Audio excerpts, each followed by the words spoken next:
How many videos have you seen with the title, How to Hit Your Driver Straight? I mean, you've probably gone through a few.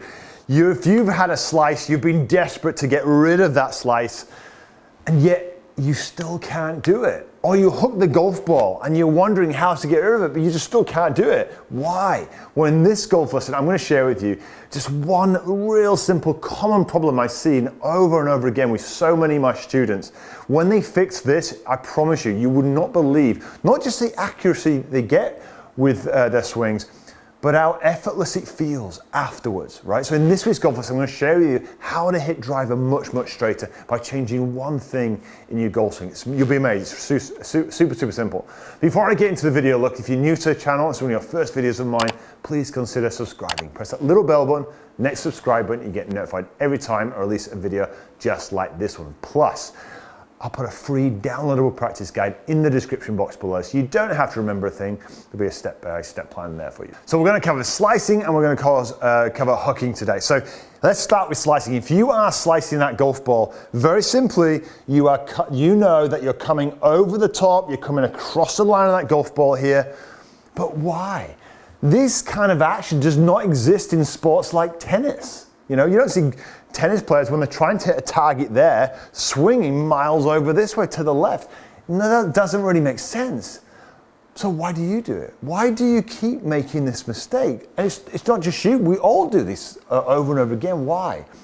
Well, you see, you wouldn't make this mistake if golf was one-handed. You see, I see so many people when I give them a one-arm drill, they swing loads better on a beautiful arc, swinging backwards and forwards into the golf ball. They don't make these kind of weird compensations. But the reason being is this.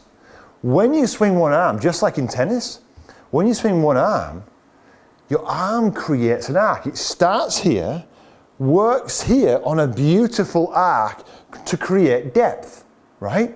Then just simply returns on this arc, comfortably back around here, and it's effortless.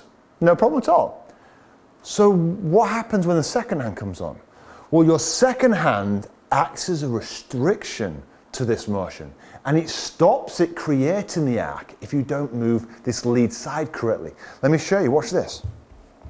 So I want to get this lead side reaching over here, but I see too often with players, and you might be the same, this lead side is stuck, it's blocked. So watch, it doesn't move very much. Often you're trying so hard to concentrate and stay still, it doesn't move. So because it doesn't move, it doesn't get over there. So unfortunately, you end up getting stuck here. Look, you end up getting stuck in this position. Rather than deep here, you get stuck here. Now what does that mean? Well, when you want to then add some power in, i.e. some rotation going through, where are you going to go? You're going to turn and you're going to hit the outside of the ball and come across the line. Why? Because you can't hit the inside because your lead side has not allowed you to hit the inside. Because look, the lead side needed to have freed up, moved to get you more depth here. Now look, you can hit more inside the ball, i.e. not over there, to hit the ball much straighter. So it's your lead side that is one of the biggest barriers to hitting a ball straight. If this lead side does not move, you are stuck. There's absolutely nothing you can do. You can try all your light to kind of get around here, but you're restricted by what this lead side does. So, what's the answer? Well, clearly, look, we need to find, you and I are going to be very different ages, different levels of flexibility. So how much our lead side moves is going to be very, very different. So I want you to figure out how far you can move it first before we then start hitting a shot. So watch this. You can now see, look, we want to create an arc in this golf swing. Simple arc. The right side here, my trail side here will allow that to happen. How far can I get my lead side across to reach that? I'm done there. So this becomes my full position. Yeah, there. That's what I want to be. I want you to find yours. Because if you get to here and then you're trying to go further, you're going to collapse in all kinds of weird positions and have to make compensations. Then that beautiful simple arc disappears, right? So swing it back, try to find where it needs to be. Now your lead side has gone on an arc, it's rotated around. Now look, we can simply rotate back through. What other things could you do? You could allow maybe the lead heel to come up. You could allow your knees to turn inwards a little bit. Anything to try and help you get around to get here, all right? If you've heard things like people getting stuck inside, why? That's because the arms have been doing all the work. The lead side has blocked this turn, right? If you turn this lead side, get it out of the way, it can help with the arc. Anything at all. But let me give you one simple exercise to do. If you slice a golf ball, we want to straighten out that bend. What's the opposite? Well, we want to try and play a draw shot. That will help you straighten out your bend if you slice it. So we want to get you, as opposed to swinging this way, we want to imagine that you're going to swing more out to this side of the fairway. Draw is going to come out here and come back. So we're going to imagine now we're going to swing this way just for a second. Where's my trail hand going? It's going over here. Watch this.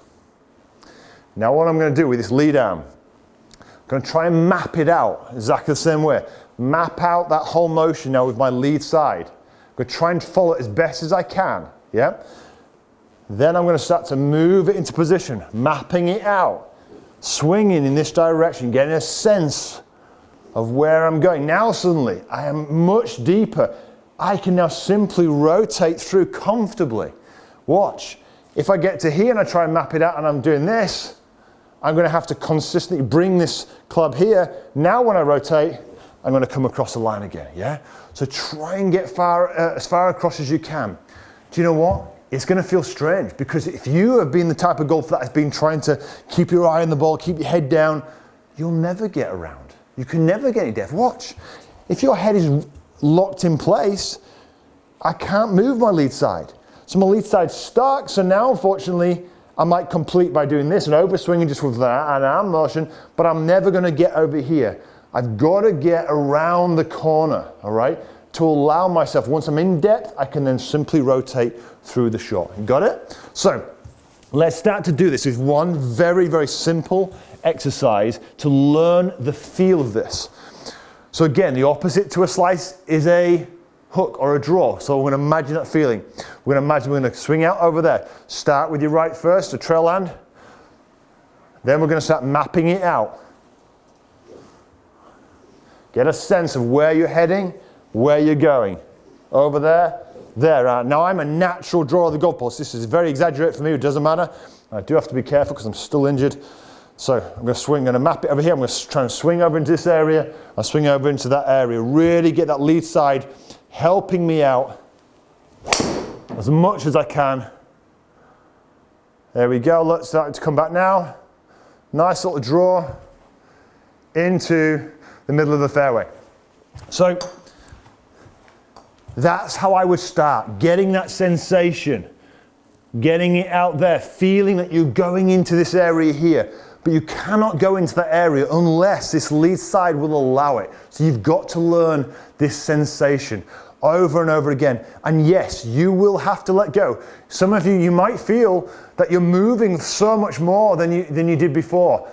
Let it go. If you struggle with flexibility, you're going to have to move. This is it's such a priority, is to get this depth here. It makes life so much easier to create a beautiful arc on the way through when you're around here.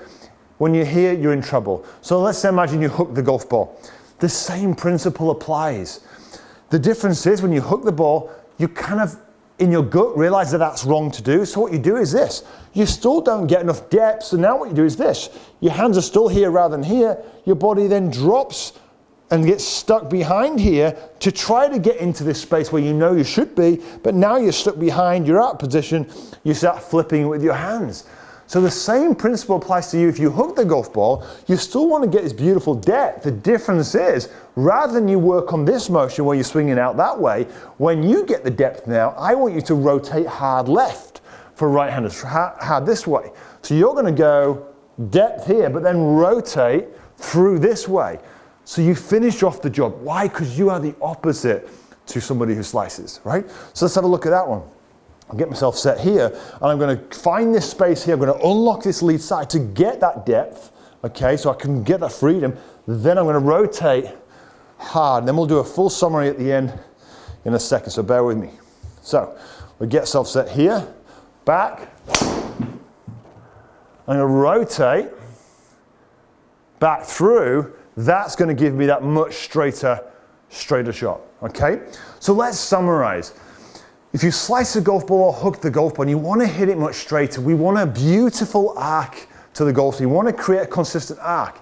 But what gets in the way of the arc is the blockaging sometimes, the blocking of this lead side. Sometimes your lead side just does not allow yourself to create the arc. So therefore you make compensations.